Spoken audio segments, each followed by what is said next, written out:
السيد عبد الرحمن القدوس، رئيسا جديدا للمكتب المسير الشبيبة بتسكيدة، مرحبا بك. السيد عبد الرحمن القدوس، ما هي الأهداف التي سطرتموها رفقة المكتب المسير؟ الهدف الأولى اللي صدناه هو مانشين ليكيب ناسيونال 2. هذا ونكملوا خدمة مش فهمنا عليها. والكلمة الأنصار نطلبوا منهم، حنا رانا جايين بينيفو نعاونوا الفريق، طلبونا ناس جينا نعاونوا الفريق هذا نخرجوا من الأزمة اللي راه فيها.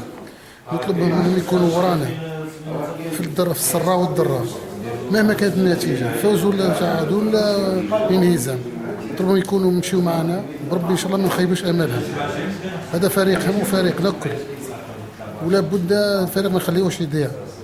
وكان نخليوه في يدين اخرى يضيع الفريق. حنا جينا بينيفو بالجمعيه هذه معايا، المساهمين هذه معايا، جايين نخدموا للفريق، وهذا نطلبوا يعاونونا وحنا ورانا بربي ان شاء الله ما نخيبوش امالهم إن شاء الله. فيما يخص المدرب الجديد الشيخ مسكين، مدرب زاد فيه مفكرة زوز مدربين، رانا في اتصالات معهم، اتصلنا بهم. دوك يبقى المشكل ما بيناتنا احنا في المكتب المسير، وين هذا المدرب يسقى اقل سعر. لازم نحوسوا مدرب وين اقل سعر، خاطر الفريق محتاج الى مال. ولو نجيبوا مدرب خارج بعيد بزاف عندنا مصاريف كبيره تاع الفريق وما نقدروش نخلصوا هذا المدرب. إن شاء الله. الكلمة الأخيرة.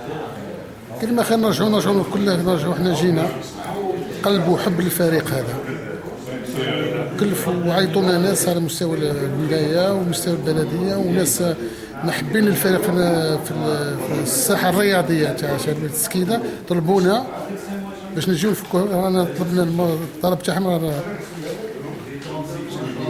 خرجنا جيناهم ونطلبوا منهم ونزيد نعاود نطلب من انصار كونوا اوفياء للفريق هذا، ما تفرطوش في هذا الفريق، ما تفرطوش فيه.